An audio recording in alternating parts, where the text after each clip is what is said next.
Portable Omolalomi, singer turned to blogger. Portable singer to the blogger. Kí ni Sunday Igboho rà nígbà ẹ̀? Remember the last time bó ṣe bẹ̀rẹ̀ náà nìyẹn. Ọlá wípé wọ́n ti bá mi sọ̀rọ̀ àti mo fẹ́ wá sórí show yìí, mo fẹ́ wá wọ̀n ẹ́ lépè ògùn gbọ́. Portable, mo fẹ́ wá wọ̀n ẹ́ ní èpè ni. Kí ló fa gbogbo àrífín yẹn gan? Kí ni gbogbo òṣì? Kí ló ń ṣe ẹ́ náà? Ṣé ìwọ nìkan ló ní jẹ àǹfààní òbí ni? Ìwọ nìkan ló máa kọ́ gbé kalẹ̀. Ẹlòmíì bímọ tó yẹ pé ẹsẹ̀kẹsẹ̀ tó bímọ ló kú. Àwọn ọmọ ẹ̀dẹ̀ ìṣòrire wọn lápa nínú ayé, wọ́n jẹ̀yàn nínú ayé. Kí ló tó ń ṣe pálapàla náà? Ṣé bàbá ẹ̀ ò kí ń ṣàbíyamọ gidi ni? At least tí yẹ bá ti ẹ̀ kú, ó yẹ kí bàbá ẹ̀ lè mójútó ẹ̀ náà. Portable Omolalomi. Àrífín yẹn pọ̀ gan o. Àrífín yẹn ó pọ̀ gan o. Dẹ̀rẹ́ ni bá ẹ sọ̀rọ̀. Bóyá tó ipò tí àwọn kan ti lọ ń ṣe kíní kékèké kan fún ẹ ló ń gbé ẹ láyà àbí. Mi ò jẹ́ kó fẹ́ mọ ẹgbẹ́ ẹ. Any small tó ti bọ́tà fólóyè, any small tó ti bọ́tà fólóyè. Àrífín yẹn pọ̀ gan o. Àrífín yẹn pọ̀ gan fún ẹni. Tí ìyá ẹ̀ bá wá kú ní pé wọ́n gbé ẹ lẹ̀ ní kékeré tí wọ́n kú. Ṣé ìyá ẹ̀ wá kò ní àwọn àbúrò o láwọn àbúrò ìyá tó dáa báwọn ẹ̀gbọ́n ìyá tó gbádùn tí wọ́n lè tọ́ ẹni? Ó kàn constitute nuisance lórí internet. Ó kàn ṣe bí olòṣì lórí internet, ó kàn ṣe bó ṣe wọ́n lórí internet. Ọlá pé wọ́n ti bá mi sọ̀rọ̀ kí n tó wá sórí ètò yìí ni o. Portable, wo ògún gbọ́, ò ní láìkí ara ẹ̀.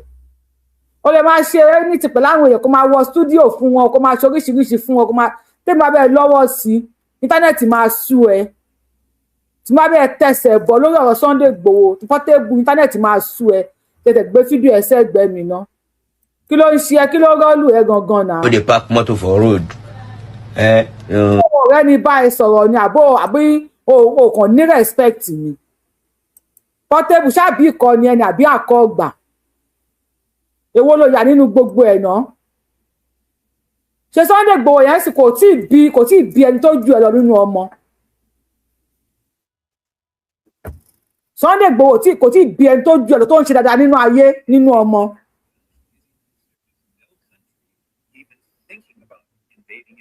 O kàn bọ́tà wá kó máa sọ̀rọ̀ ẹ̀ jàù sí anybody anyhow.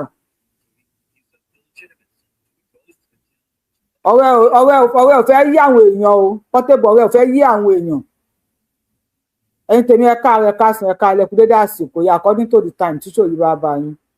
Ẹ pẹ̀lẹ́ ẹ káàbọ̀ sórí ètò wa ètò yín ètò Yorùbáwùyí.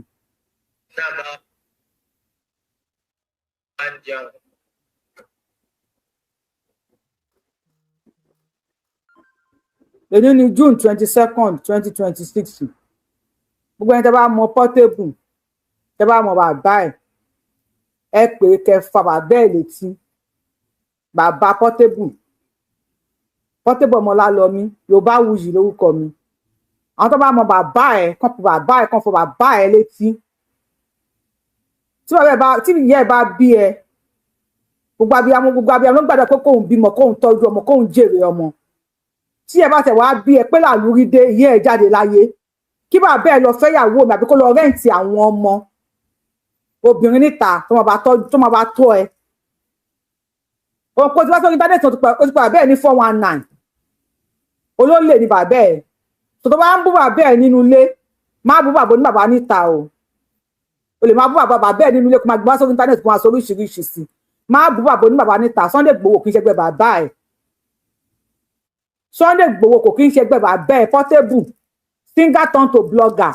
Tó bá kó fẹ́ máa blog náà ni o ti ra ring light bẹ̀rẹ̀ sí ní blog. Mo kó máa wọ studio tó máa ti send fídíò ìsì ẹ̀. O máa wọ studio o máa kọrin fún mi. Màá jẹ́ kó yé wípé èmi ò sí lára àwọn tó ń kọrin fún. Tí n bá mú ẹ sọ́wọ́ lórí íńtánẹ́ẹ̀tì, tí n bá mú ẹ sọ́wọ́ Portable, tí ẹ máa yẹ̀. Mo pé ọmọ orí kan fáwọn èèyàn àwọn èèyàn bú o. Máa tó ti bú yẹn. Wọ́n wò pé bí wèrè ni ẹ́. Àwọn ọ̀rẹ́ mi sọ pé wèrè ni ẹ́, wèrè làwọn ni. O lè jẹ́ wèrè, ṣùgbọ́n èmi, dókítà wèrè lèmi. Mo ní ẹgbàá tírín tí n máa fi ń bá wèrè wí. A máa bá ẹ wí, ààrẹ máa balẹ̀. ó ya wèrè ní àbò sán lórí ni ọ̀la pọ́n ti bá mi sọ̀rọ̀ kí tó wá sórí show ni mo fẹ́ wá gbé ẹ ṣépè gbé aláyẹ ẹ ṣépè gbé everybody nínú lára ẹ ṣépè ni kí ló dé náà tí wọ́n yẹ pa wá lẹ̀ Yorùbá iṣó tẹ́ ẹ lọ́rùn ṣé inú ẹ ń dùn sí ni ṣé inú ẹ ń dùn sí wọ́n yẹ pa wá lẹ̀ Yorùbá yẹn ni ó dẹ̀ bọ́tọ̀ dẹ̀ ń ṣe wọ́n ó dẹ̀ ń ṣe bí wèrè kí ló ṣẹlẹ̀ gangan ọ̀gbẹ́ni má gbé sàárẹ̀ kọjá mọ́ṣáláṣí o ara ń kan àwọn kan lẹ̀ Yorùbá o ara ń kan àwọn kan lẹ̀ Yorùbá bí wọ́n ṣe ń jí àwọn èèyàn gbára ń kan àwọn àkọsọ́dẹ̀ Ìgbòho bọ́tọ̀ bẹ̀rẹ̀ sí ní ibu ẹ wá gbọ́ Ààrẹ Ọ̀nà Kakanfò Gani Adams ṣe pé yóò kí ń ta sí yín Portable dárúkọ yín ní ibí àwọn ọmọ yín kọ̀ọ̀kan lọ́dẹ̀ tí ń bọ́lẹ̀ pọ́tà fọ́lẹ̀ Sunday Ìgbòho wọn ló ń ṣe móvì ni ẹ̀yin náà ṣe móvì yín kárí o a fẹ́ wo móvì tí yín náà náà tó bá ṣe móvì tí Sunday Ìgbòho bá ṣe móvì tó ń ṣe lọ́wọ́lọ́wọ́ yà ń gbádùn móvì Sunday Ìgbòho lọ́wọ́lọ́wọ́ yìí ó dá lọ́wọ́ tá a wà yìí sẹ̀ a fẹ́ lọ sí studio lọ wo anything a fẹ́ lọ cinema lọ wo anything national theatre lọ́wọ́ yà fẹ́ wo anything Sunday Ìgbòho la fẹ́ wò móvì tó ń ṣe yẹn la fẹ́ wò ẹ tó bá rìlíìsì orin lọ́wọ́ yìí gan-an nísìn lọ́wọ́ lẹ́yìn àná sẹ́ni kò lè tà Sunday Ìgbòho là ń gbọ́ lọ́wọ́lọ́wọ́ yìí olómì ìgboro títì olómì ìlú títì àsìkò tiẹ̀ ló dé yìí Sunday Ìgbòho là ń gbọ́ lọ́wọ́ àgbẹ́ nìkankan mọ́ àti ẹ̀fẹ́ rí nǹkankan àti ẹ̀gbọ́n nǹkankan oní fíìmù àwọn Nollywood gan wọ́n máa shut down fún ni ọ̀sẹ̀ yìí straight up wọ́n máa shut down fún Sunday Ìgbòho ni tó bá lọ rìlíìsì mófì kan lọ́wọ́ ìwà jẹ gbèsè ayé ò fẹ́ gbọ́ anybody wọn ò fẹ́ rí anybody gbogbo wọn Yorùbá pátápátá wọn ti ẹ̀gbọ́n nǹkankan mọ́ àárín nǹkankan mọ́ Sunday Ìgbòho nìkan là ń rí Àdìsá nìkan là ń rí májá òòṣà nìkan là ń rí gbogbo àwọn tó ń bọ̀tà tó ń ṣe ní yàrá tó ń sọ pátápátá lẹ́nu yẹn wọ́n ń jam talk ni o Ààrẹ Ọ̀nà Kakanfò ẹ pa àwọn ọmọ yín ẹ pè wọn ẹ kọ́ni wọn tó ọ́dà tó bá lè kọ́ni wọn tó ọ́dà ẹ fi wọ́n sílẹ̀ kó bẹ̀rẹ̀ sí ní gbó àárín nǹkan kan àárín anybody Àdìsá la rí lọ́wọ́ yìí móvì tó ṣe láàrin 2 hours ultimatum tó ń fún lọ 2 hours ultimatum ẹ fẹ́ gba àwọn kan ń bọ̀ tà wọ́n ní wọn release nǹkan kan kíní kan àwọn àní go deeper fún yín o ṣe mọ̀ pé lóòótọ́ náà nígbà tí ọ̀rọ̀ Adélabú ṣẹlẹ̀ pẹ̀kẹ̀lẹ̀ mẹ́sì táriwo sọ Àdìsá ti gbà wọ́n kalẹ̀ kí náà sọ wọ́n ní Sunday Ìgbòho wọn nípa ẹ̀ later táwọn èèyàn bọ́ta Nigerian police wọ́n ṣe cover up tó bá tún bọ́ta lé ní pé ẹ̀wọ̀n tí release àwọn kankan kí ni wọ́n kì í kan ọmọ ó lọ fáfáà o wèrè mọ mọ́tò olórí burúkú mọ́kọ̀ ìyá ẹ̀ o Yorùbá World Guinness of Record máa jáde Sunday Ìgbòho la máa forúkọ ẹ̀ síbẹ̀ ẹni bá fẹ́ kú nínú yín kó lọ kú ẹni bá fẹ́ fò sínú kànga nínú yín kó lọ fò sí kànga èyí tí kànga bá sí ládùúgbò ẹ lè gún third mainland bridge kẹ lọ bẹ́ sínú òkun àgbọ̀n kankan àárín nǹkan kan Sunday Ìgbòho nìkan là ń gbọ́ lọ́wọ́ yìí music tá à ń gbọ́ ń sìn nìyẹn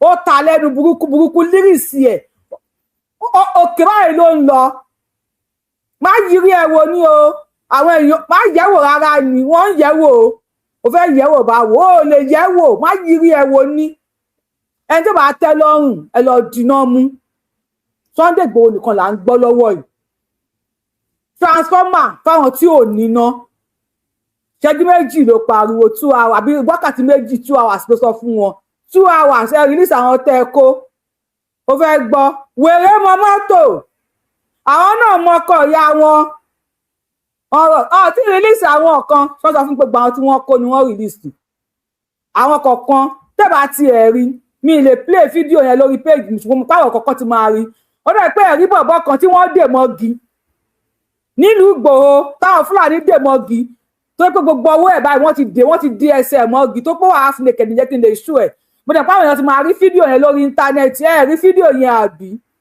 ẹ̀ lè rí tó pé ojú ń dùn yìí ẹ ti fẹ̀ bá lẹ́jọ́ àbí wọ́n lẹ ṣingọ́ọ̀mù mọ́ yín lójú ẹ rí nǹkan pẹ̀ láwọn tí wọ́n gbà jáde ẹ lè rí wọn báwo lẹ ṣe máa rí ẹ̀yin ọ̀tẹ̀ máa padà tẹ̀ yín mọ́lẹ̀ ni ẹ fẹ́ gbọ́ òòṣà ní Sunday Ìgbòho ẹni oríṣàdá ni àkàndá èèyàn ní fún ara Ọlọ́run ló fà á yọ pé ó yá ẹ máa sìn àpẹ́sìn ni àpébọ ẹ̀dẹ̀ ń ṣe bí olórí gbogbo yín dẹ̀ ń bọ́ tẹ̀dẹ̀ ń ṣe bí wèrè kí ló ṣe yín kí lẹ gbé mi jẹ́ tí mi èṣù ni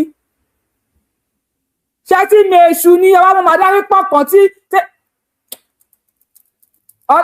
ọlá ìpẹ́ tó ń tẹ̀mí mọ́lẹ̀ wà nínú ilé pọ́tébù tó bá ń rán yàn níṣẹ́ ẹrú máa ń fi tọmọ jẹ ni o tó bá ń rán yàn níṣẹ́ ẹrú Sunday Igboho kó yá fi tọmọ jẹ ni kó jẹ́ kórìí ẹ̀ pé kó jẹ́ kórìí ẹ̀ fa epo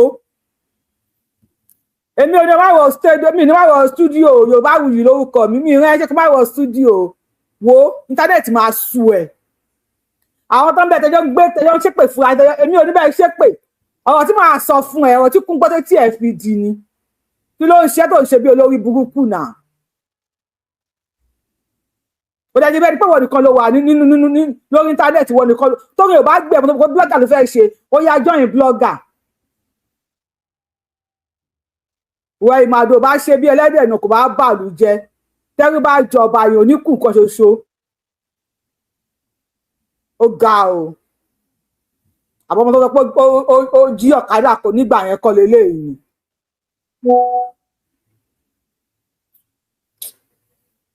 ọ̀gbẹ́ni ibi tí mo wà wọ́n ń tẹ̀ mí gan fún ẹ o wọ́n ń tẹ̀ mí gan fún ẹ o wọ́n ń tẹ̀ mí gan fún ẹ bàbá ẹ ló lè máa bú lórí íńtánẹ́ẹ̀tì pé ó lù ẹ́ ń jìbìtì bàbá ẹ nìkan ló lè máa bú lórí íńtánẹ́ẹ̀tì pé ó lù ẹ́ ń jìbìtì Sunday Igboho yẹn bàbá àwọn ọmọ olóríire kan ni àwọn tó ń ṣoríire nú ayé àwọn tí wọ́n ní future àwọn tí wọ́n lọ sí school tí wọ́n kàwé tí wọ́n gboyè bàbá àwọn ọmọ kan ni ọkọ àwọn ìyá kan ni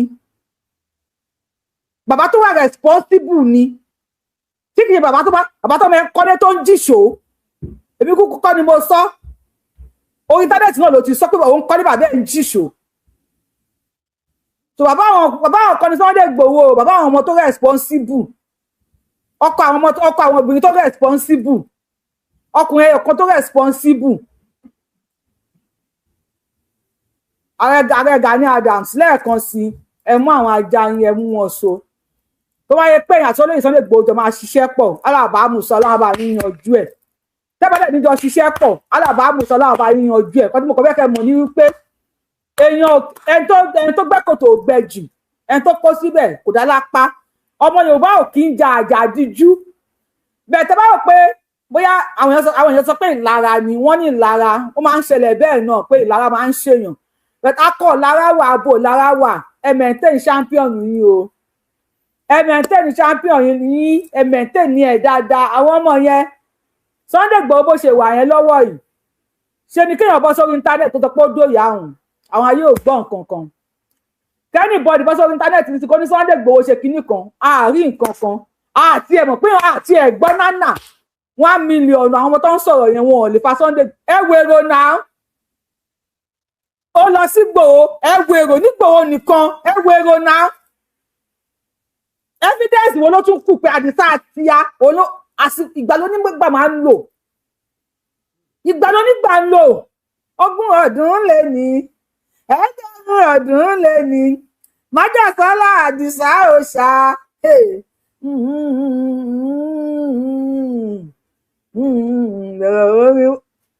2000 years lẹ́ni Àdìsá ni 2 million years lẹ́ni Àdìsá ni lẹ́yìn Àdìsá tún ni lẹ́yìn májàsọ́lá tún ni kí lẹ fẹ́ ṣe ẹ lè ṣe ọkọ náà pọ́tẹ́ mọ̀sáré play fídíò àmọ́ adé tó dá àwọn Fúlàní mo ti gbé fídíò Fúlàní yẹn wá àwọn Fúlàní tó ń bẹ sọ́lẹ̀ Sunday Adéyẹmọ Ìgbòho ṣànílẹ̀ wa ẹ wá ń pa wá fídíò yín wá bíbí máa play fídíò yín o ẹ ń pa wá ńlẹ̀ wa Àdìsá fún ní ọtí mẹ́ta àbáyín bọ́ọ̀tà àyà wá kù ẹ̀ jẹ́ kọ́kọ́ ṣó ojú ẹ̀ náà torí ó máa kọ̀lẹ́ẹ̀tì gan o àwọn èèyàn máa wù.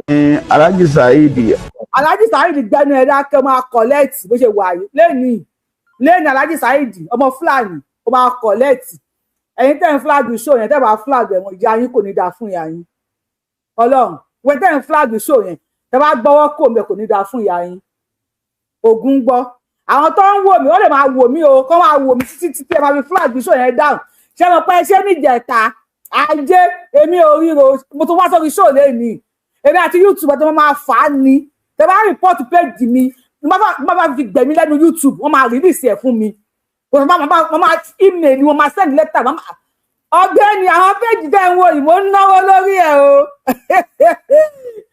àwọn péjì tẹ́ wo YouTube gbọ́ ọ̀pọ̀ ní wàhálà lórí péjì Yorùbáwùyí tẹ́ bá report mi YouTube mọ̀ pàrọ̀ ṣẹ̀gbákò lọ́wọ́ mi àti mo ráyè gan tó bá ti pé ká fa wàhálà mo rí àyè gidi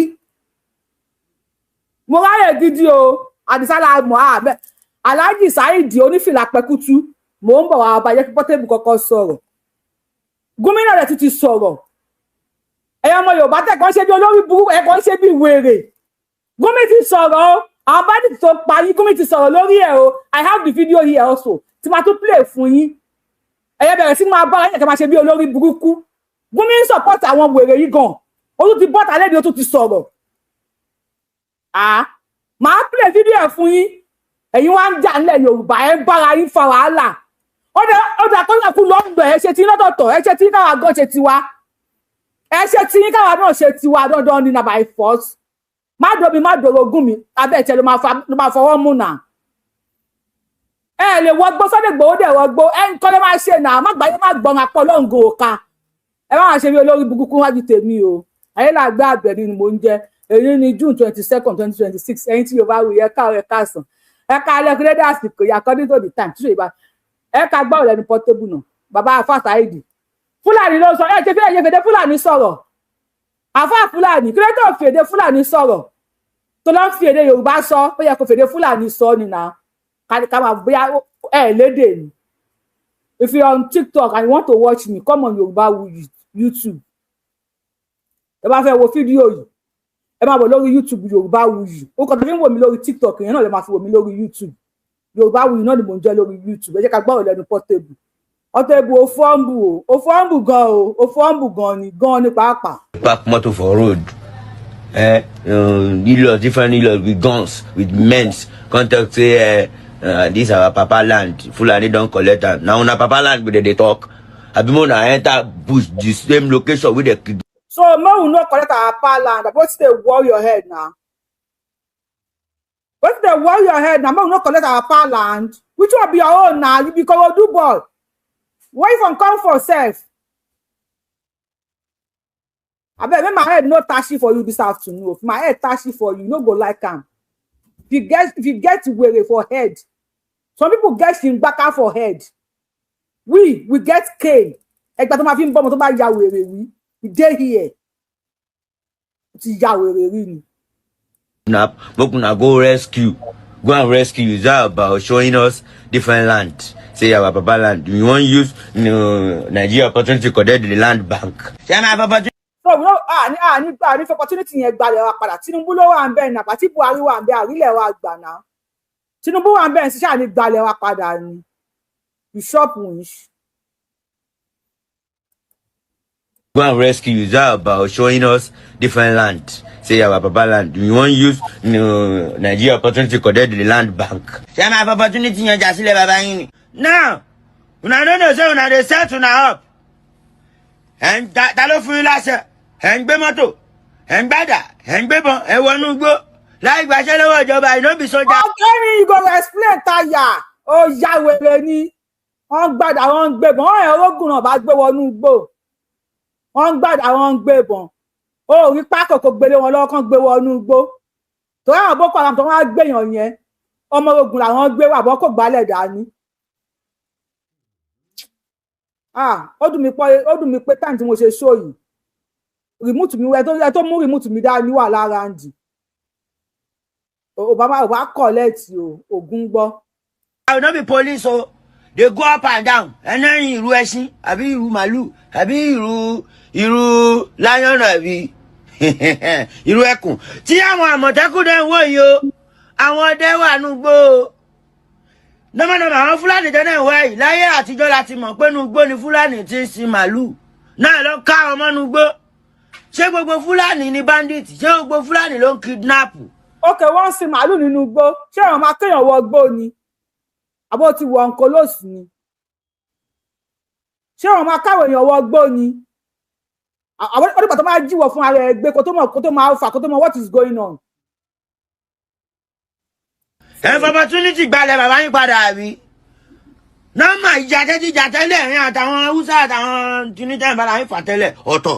This is bring back our girls, bring back our children. Là ń sọ kò ń ṣe bring back our land. Igbó kò ń ṣe bí. Èwo ni irú ẹkùn bí ti bá ọ. Ṣé wọ́n pé Yorùbá ló ní Àmọ̀tẹ́kùn ni? Ẹni bá fojú dẹkùn. ẹkùn ajẹ́ tàlẹ́ pé ẹkùn lè pẹ́kùn jẹ́ ní ọbẹ̀ ẹkùn tó bá kú kọ́ ẹran ajẹ́ ajá àjẹkùn ajá àjẹkùn tó bá kú bẹ́kùn bá jẹ bọ́ẹ̀sì nǹkan á kú èwo ni èwo ni irú ẹkùn níbi tá mọ̀tẹ́kùn wà normal Gani Adams gangan ni ọ̀gá nọ́mbà 1 nù Yorùbá òun ni. lórí tààbò òkómi ẹran dà sílẹ̀ ẹṣin òkómi ẹṣin dà sílẹ̀ ẹran ni èmi ò ní bú Gani Adams ṣùgbọ́n tó máa ń mọ̀ nípa bó ṣe ń jáde kán fà ẹ́ létí ọ̀tá bá tọwọ́ ìkẹyọ̀ kan bọ́nú gálọ̀nù epo wọ́n máa fi yọ́ síta wọ́n máa yí mi tó bá mọ gbogbo wèrè tó ń ṣe kán máa fà ẹ́ létí kán jẹ́ kó máa ta nínú etí ẹ̀ lórí tààbò.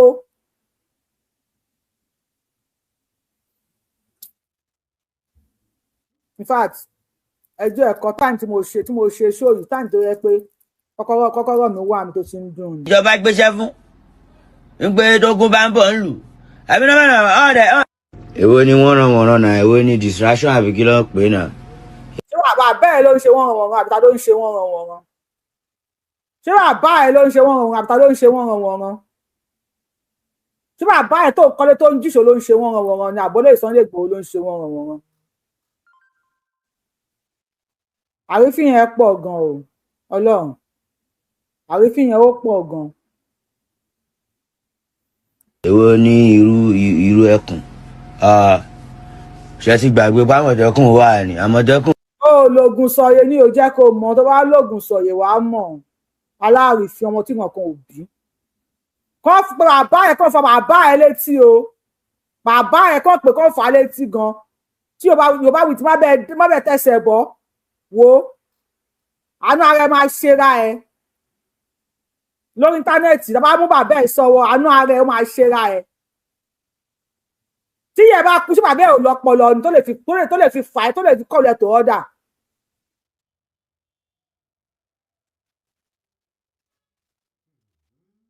tí yẹ bá ti pé yẹ ẹsẹ̀ wá kú ní kékeré pé òkè orí mọ́dálíkì ẹ̀ ṣe bàbá ẹ náà ṣé ọpọlọ sí wọn náà tún kú ni. wà tó pọ̀ sí ní tọwọ́ kọ́bọ̀ ní sí òmò kó o fẹ́ mẹgbà àwọn dáàdì ẹ̀ mọ́ àjù ṣe sílẹ̀ ọ̀kan tó ń yẹn sí ló yẹ kó máa gbé ṣọ́dà sókè àwọṣẹ tó ń wé àbí kí ni. ń bẹ ọ ẹni bá fojú dẹkùn iná gbé ẹjẹ ń gbé yín débẹ̀ àwọn àdìsáàtì ní Nàìjíríà ọ nọ́mà tọ́ba ní pé ṣé ilẹ̀ dáadé ńlẹ̀ ń já sí ni àbí Fúlàní lẹ̀ ń bájà àbí bring back our girls gangan lẹ̀ ń jà fún àbí Nàìjíríà lẹ̀ ń jà fún ìwọ ni dáhùn sọ pé àwọn kinní kan Fúlàní kan àwọn kinní kan wọ́n gbalẹ̀ bàbá yín kí ló kàn án pẹ̀lú ilẹ̀ bàbá yín ẹjọ́ ń tó yọ lọ nǹkan tá a fẹ́ kẹ́ fèsì ojú pé bring back our girls Nàìjíríà then let government work let government do their job it's not about ṣé ẹgbàá aṣẹ́ lọ́wọ́ ìjọba ni tó bá yá wọn gbé yín wọn ní pé wọn mú yín wọn tẹ̀dí pé kẹ máa rìn. ìjọsìn bí mo bá mú yín ní Ẹ̀gbòho nìyẹn ò tán ni mo gbọ́n pọ́ ní Ẹ̀gbòho tẹ padà pé tẹ pa àwọn ọ̀gá mi tẹ ní pé Ẹ̀gbòho pé ká bá yín sọ pé kọ́ sí yín lẹ̀ so wọ́n sí yín lẹ̀ sí àwọn ẹ̀nìwà níwó ni pé àwọn kinní kan Fúlàní kan àwọn kinní kan wọ́n gbalẹ̀ bàbá yín kí ló kàn án pẹ̀lú ilẹ̀ bàbá yín. kò lè kọ́ ẹ̀ náà ó ṣe máa kun ẹ́ tọ́ba ní káwọn èèyàn padà sílé àwọn ọmọ tó ní ọmọ tó fẹ́ padà sílé ní kàn padà sílé tọ́ba ní wọ́n gbalẹ̀ bàbá wa àwọn ọmọ tí bàbá wọn jẹ́ Yorùbá là ń sọ nípa àtọmọ tó yẹ jẹ́ Fúlàní àdẹ̀sọ nípa ọmọ tí yẹ lọ yọ̀dí nínú igbó fún Fúlàní àtọmọ tí wọ́n bá yẹ tì nínú igbó fún Fúlàní náà àásọ̀ tó jẹ́ òrìjìnà típíkọ̀ ọmọ Yorùbá ó ní bẹ́ẹ̀ ni Yorùbá ṣe máa ń rìn náà ṣẹ́ni tí wọ́n máa ń fọ́ pẹ̀tẹ̀pẹ̀tẹ̀ bẹ́ẹ̀ yẹn ni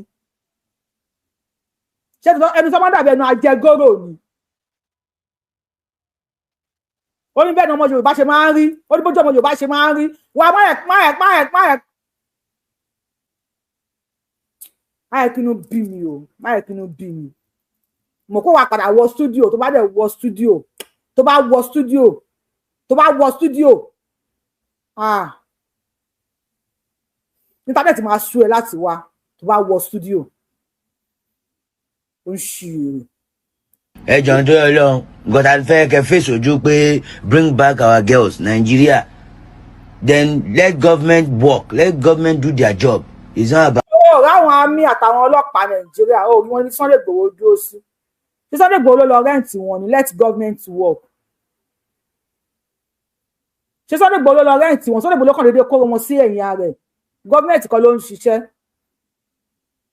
Bring back our girls, bring back our children. Wọ́n ò lè wọ́gbó ni kí bàbá ẹ̀ síwájú kí wọ́n tẹ̀lé. Bàbá ẹ̀ ò lè síwájú kí wọ́n dẹ̀ tẹ̀lé bàbá ẹ̀ lẹ́yìn kẹjọ wọnú bókẹ́ lọ kó wọn wá ni. Ẹ bá mi share video, ẹ bá mi tag ọmọ yẹn, ẹ bá mi tag Portable ọmọ lálọ́, ẹ bá mi tag ẹ̀, ẹ bá mi share video yìí fún. Ẹ like show kó lè bá àrùn dọ́dọ̀ ẹ̀. Ẹ share fún.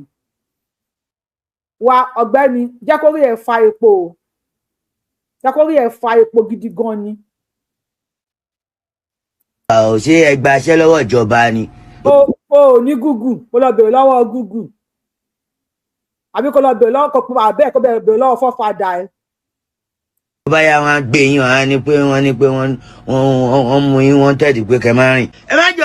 Ìgbà tó ń gbé Sunday Igboho ṣé kò dúró ni? Ọlọ́pàá lọkọ̀ ìyá ẹ̀ náà tó máa ti yọ́ tó máa fo fẹ́ǹsì ni. Wọ́n máa lóun wọ́n on the street tó máa ti mú sáà máa sunkún bí dìdìrín ní kóòtù. Obìnrin gan wọ́n mú obìnrin máa ń dó wájú adájọ́, wọ́n mú ìyàwó sẹ́ẹ̀lì náà wọ̀ ọ̀tá. Wọ́n mú ìyàwó ẹ̀wọ̀n gan ẹ̀wọ̀n náà wọ̀ ọ̀tá.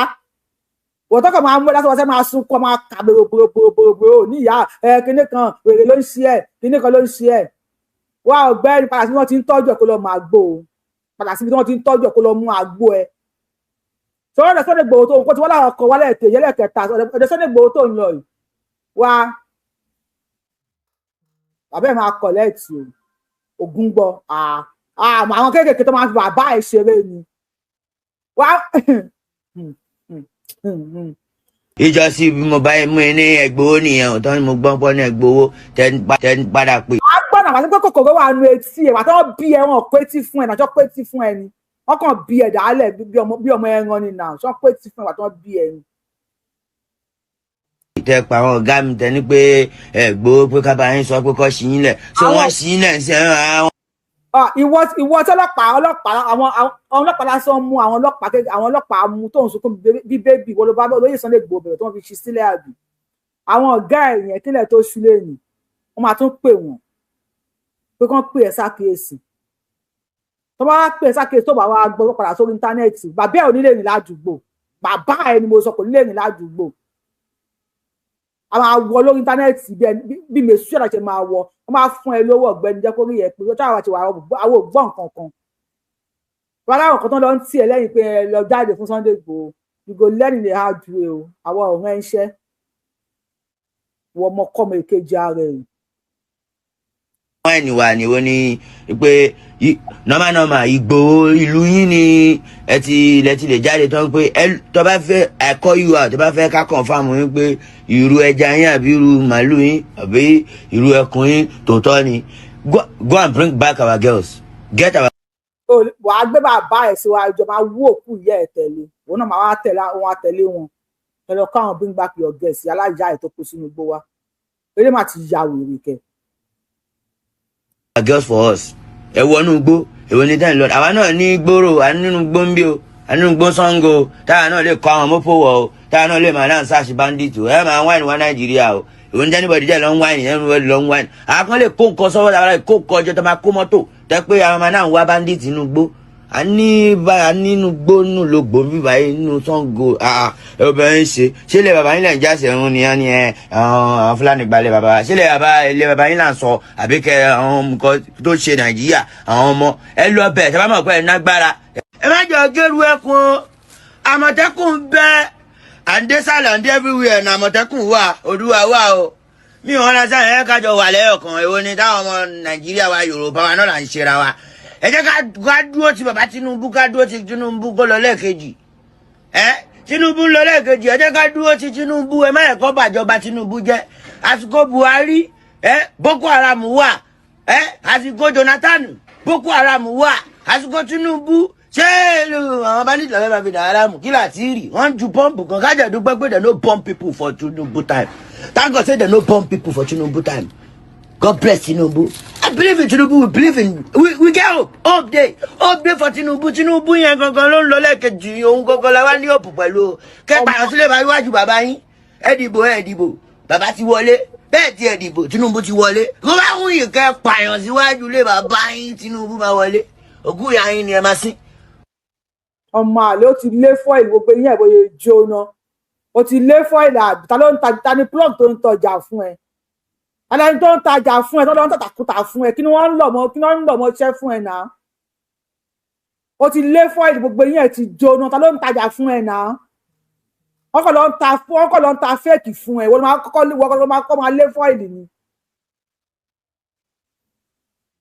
Ṣé wọ́n máa lé fọ́ìlì náà tó ń lé síwájú ẹ̀ wọ́n wà nígbò tó ń ṣe dáadáa nínú ayé. Wọ́n kọ́ máa bọ́ta máa sọ̀rọ̀ sí anybody anyhow. Wà àwọn tó ń gbọ́kọ́rọ́ mi dání wà níbí if not tí ẹ máa yẹ̀ mọ́ mi lọ́wọ́ lọ́sàn-án yìí ó já wèrè ni. Ṣé ká play gun ni wà ọ̀gbẹ́ni jẹ́ kó rí ẹ̀ pé aláì.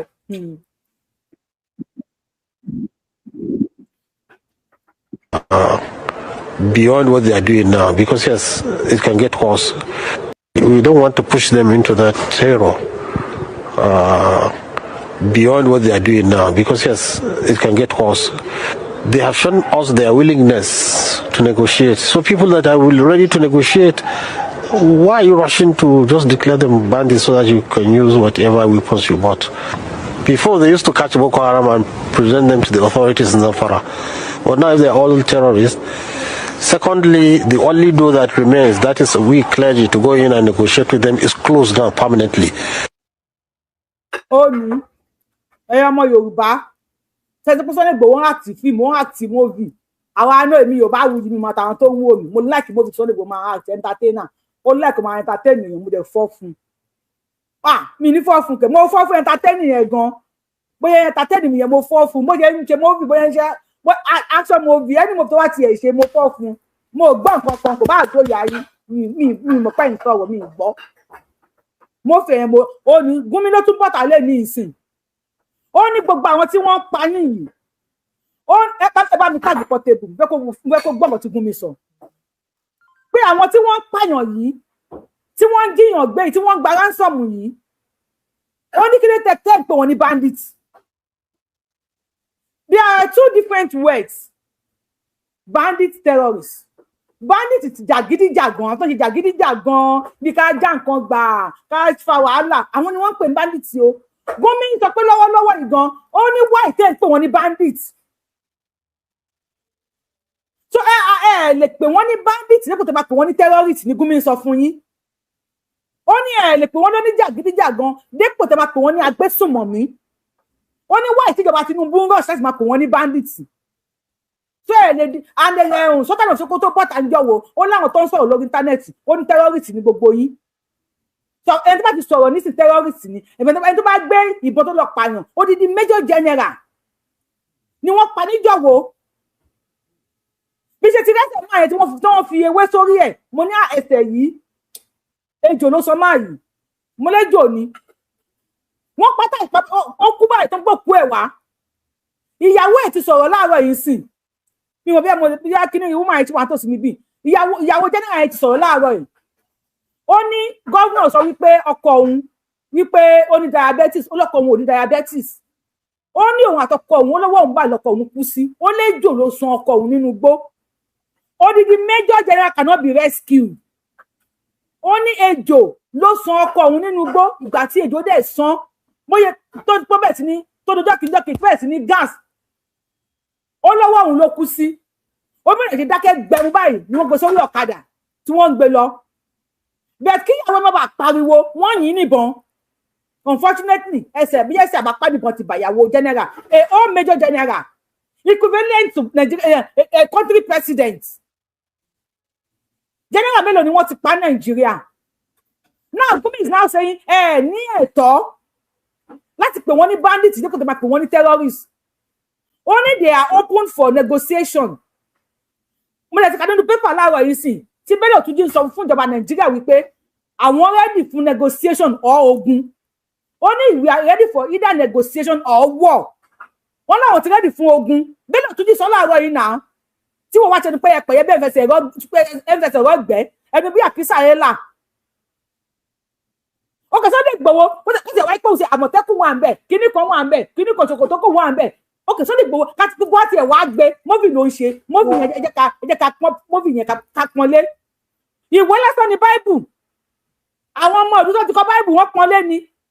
Ìwé lásán láti Kùránì China náà ti ń print ẹ̀ àwọn ọmọ Saudi pọ́n lé ni. Kí ló tán lè pọ́n Sunday Igboho ti wálé? If you can go there and face them pé mo fún yín 2 hours tó ní courage láti wọ́n bá pé mo fún yín 2 hours kí ló tán ò lè pọ́n lé? Kí ló tán gbárùkù tí? Táàtù pọ̀ mọ́ ti wà lélẹ́yìn ẹ jẹ́ ká pọ́n lé. Màámi ẹni orúkọ ọ̀dọ̀ ẹ̀yìn èèyàn mi màámi mi Grace Olùṣòótọ́ wọ́n ní orúkọ wo ni ká pe àwọn tí wọ́n ń pààyàn. Ó ní ẹ̀ lè pè wọ́n ní bandit ẹ̀ lè pè wọ́n ní bandit kò tẹ̀ máa pè wọ́n terrorist. Ẹ jẹ́ torí Ọlọ́run good question màámi. Ẹ jọ orúkọ wo ni ká pe àwọn agbésùmọ̀mí àwọn òkè àlòkọ orúkọ lè máa pè wọ́n. Orúkọ wo ni ká pè wọ́n? Yorùbá náà ṣe pé wọ́n wọ̀nyí lé pè tí wọ́n tọwọ́ bọ̀dí ṣépè fún yín ilẹ̀ Yorùbá ni. Tí wọ́n wọ̀nyí lé pè ilẹ̀ Yorùbá ni kí ló ń ṣe yín gangan kí ni tẹ̀ ń gbé kí ni problem tẹ̀ nílẹ̀ Yorùbá? Gbà ó ní wọn nípa yín tán báyìí. Ẹ̀yin sọ pé apààyàn wọ́n ní ẹ̀ lè pè wọ́n ní bandit ní kò tẹ̀ máa pè wọ́n terrorist. Bandit jàgídíjàgan lásán nìyẹn ó lè gbọdọ̀ pè wọ́n bẹ́ẹ̀. Ẹ̀yin ọba ilẹ̀ Yorùbá ẹ̀yin ìjòyè ilẹ̀ Yorùbá ládéládé lóyè Àkànbí ọmọ olódòdó ń gbìyànjú tiẹ̀ o. Tinubu ń gbìyànjú tiẹ̀ o. Ọmọ olódòdó ń ṣe tiẹ̀. Torí tí ìbá sí Sunday ọmọ olódòdó tó ní káwọn ọlọ́pàá tẹ̀lé Sunday Igboho látàbújá kọ́ mọ́nítọ̀ ẹ̀ ó lè dárúkọ ní CP Ọ̀yọ́ gbogbo wọn ni wọ́n mọ́nítọ̀ àwọn. Ìjọba fẹ́ ẹbẹ̀ lọ́wọ́ wa ó ní àwọn jọ ń wọnú gbó ni. Ṣé ọ̀pẹ́ láyé Buhari mo ti Buhari against lélẹ́yìn. Náà àwọn kìíní ti bọ́ta bá ti ṣe ṣó lọ sí máa gbé kìíní yẹn wá fún yín. Ọ̀rẹ́ tó bá bàbá mi authentic ti wà ń bẹ̀ yẹn. Ó wà lórí Punch gan.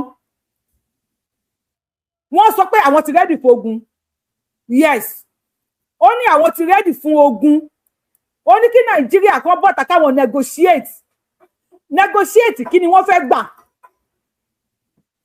Èló ni wọ́n fẹ́ gbà lọ́wọ́ Nigeria government tí wọn ò tún ní padà lọ fi ra ìbọn.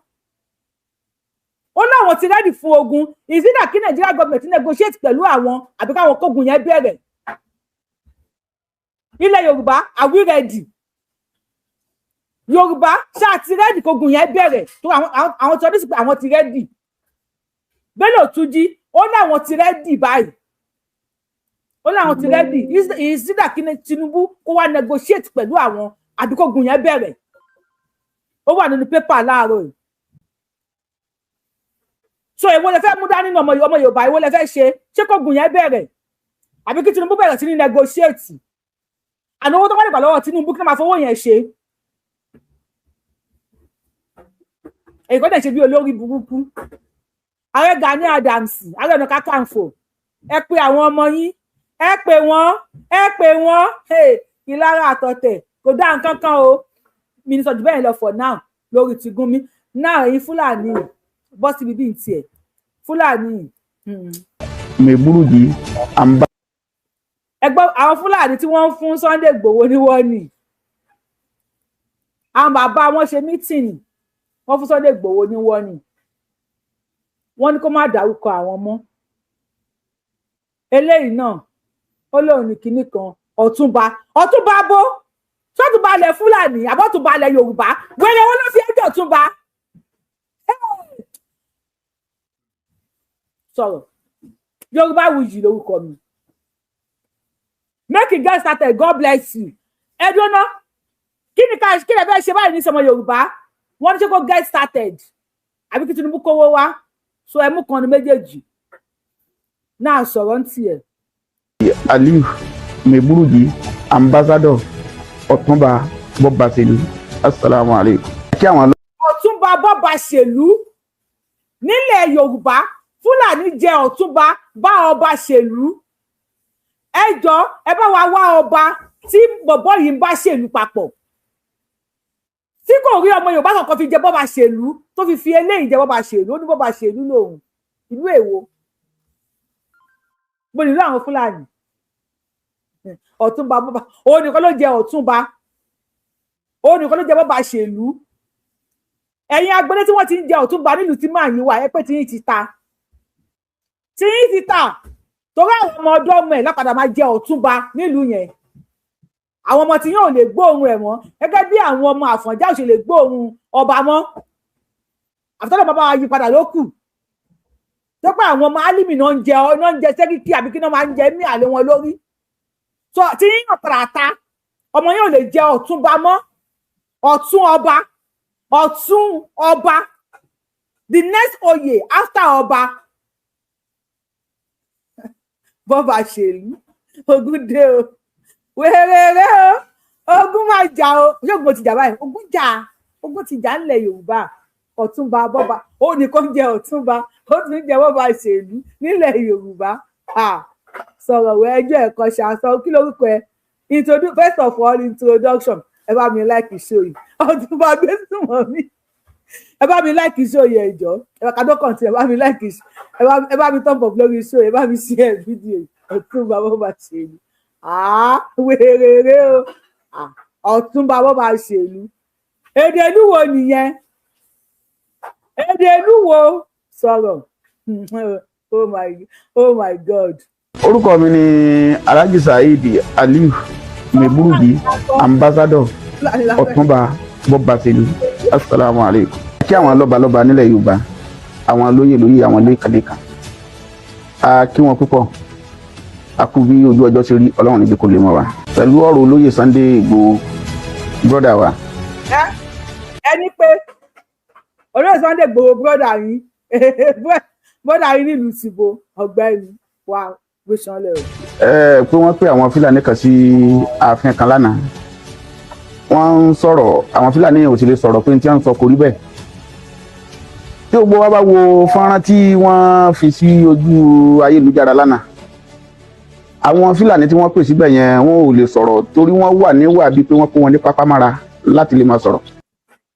ṣe rí rọ́pì ọlọ́run àwọn tí àwọn Fúlàní tí olóyè Sunday Igboho tó lọ bá olúwọn ò lè sọ̀rọ̀ tó pé olóyè kó wọn ní pápámọ́ra jọ ọ̀túnba bọ́ba ṣèlú àwọn Fúlàní ṣé ìbọn náà gbé sí wọn létí ọ̀nà wà under duress wọ́n kó wọn ní pápámọ́ra they are under duress ní wọn ṣe lè sọ̀rọ̀ ṣé ìbọn ni wọ́n gbé sí wọn létí ni àbí àmà ni wọ́n là mọ́ wọn lórí tí wọ́n ṣe lè sọ̀rọ̀ àmọ́ wàá bẹ́ẹ̀ gbà tí kan sọ wípé wọ́n pa àbúrò òun náà bàtà àbúrò òun sọ fún wọn pé ìlú táwọn wá yá gbé ìlú Ìgbòho nìyí ẹ bá yẹ káwọn ba ìlú yìí jẹ́ nítorí pé ọmọ ìlú yìí làwọn ẹ bá yẹ káwọn ba ìlú yìí jẹ́ ó wà níbẹ̀ nígbà tí ìkan sọ nínú wọn bẹ́ẹ̀ ìfowópamọ́ pé àbúrò òun sọ bẹ́ẹ̀ wọ́n dẹ̀ pa àbúrò òun àwọn pípù yìí wọ́n like propaganda all this your internet shenanigan gbogbo wa kọ́ra máa bá ìyẹ̀ o àwọn ọmọ àlè bí ẹlẹ́nu fọ́pọ̀ yẹn bí ìgbé àṣùbà àwọn náà lè bá nǹkan tó ń sọ ìṣọ́ àwa kan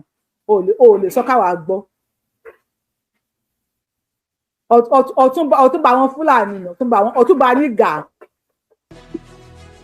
kò sọ̀rọ̀ tí Fúlàní kankan fẹ́ sọ níbẹ̀ yẹn lánàá DPO tí wọ́n ń sọ̀rọ̀ sí gan-an só lè fún wọn lésì bẹ́ẹ̀ ká tó wá sọ àwọn Fúlàní tí wọ́n pè lórí fọ́nrán táwa rí yẹn èmi ò rí wọ́n rí pé wọ́n pè wọ́n ní pé àlàáfíà. ó gbà tó ń lọ báyìí ó gbé àmà dání àbíkí ló gbé dání kò pé wọ́n ní pé àlàáfíà ṣó bù wọ́n jẹ ni ṣé Sunday Igboho bù wọ́n jẹ ni tó bá ní pé wọ́n rí wọ́n fọ́ tó bá ní pé wọ́n rí wọ́n yàgbẹ́ tó bá ní pé wọ́n rí wọ́n ẹ̀rù bà wọ́n Ọlọ́run ló fi ìlàyà sọ́mọ Adéyẹmọ lára Ọlọ́run ló ní kó máa rí kó máa bẹ̀rù ẹ̀ Ọlọ́run tó ní kójú máa bẹ̀rù ata òun ló ní káwọn èèyàn máa bẹ̀rù Adéyẹmọ ọmọ Adéyẹmọ Ìgbòho òòṣà tó bá ń rẹ́rìn akọni ló máa rín tó bá ń sọ̀rọ̀ akọni ló máa sọ tó pọ̀ ọmọ Yorùbá gidi ni Sunday Igboho yàtọ̀ sí Mufti Ìwó níbẹ̀ lẹ́nu ọmọ àlè Abilala lẹ́nu Mufti Ìwó yàtọ̀ sí yẹn Mufti Ìwó ló lè wà láàrin yín ẹjọ́ máa sá sàlámà lẹ́kùn tó wọ́n máa lè lò wọ́n ọmọ tàhùn alpha Àkànbí Rashidi wọ́n dey go Mufti ọmọ àlè wo what's up gbogbo ẹ̀tọ́ bá ń ṣe ọ̀tá fún ọmọ Adéyẹmọ àtẹ̀rìlẹ̀ máa jẹ́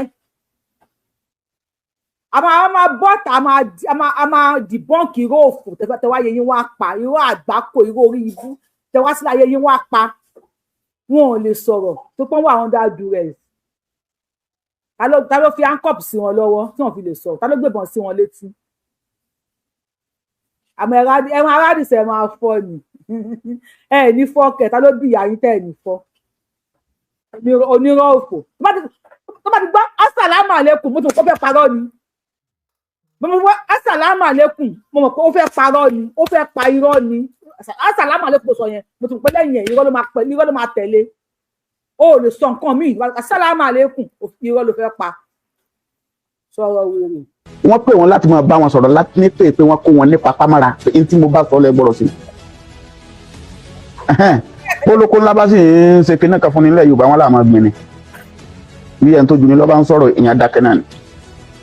wọn ò pè wọ́n ní pé àlàáfíà ẹni tí wọ́n ní wọ́n gbé wọn túlẹ̀ ń sẹ́yìn ti fojú rí pé wọ́n túlẹ̀. ẹlẹ́ẹ̀kejì. ó ní ẹni tí wọ́n sọ pé wọ́n gbé wọn túlẹ̀ oníṣẹ́ ti fojú rí pé wọ́n túlẹ̀. You see, these people are happy wípé wọ́n ń jí wa gbé ńlẹ̀ Yorùbá. Ẹgbẹ́ mi sọ̀rọ̀ yẹn tó sáré kọ́ṣọ̀nà rẹ̀. Nínú wọn ń dùn pé wọ́n ń jí wa gbé ńlẹ̀ Yorùbá with the help of àwọn ọmọ àlè tí wọ́n ń support wọn. Àwọn ẹlẹ́nu fífọ́ pọ̀ bí ìgbé àṣùbà.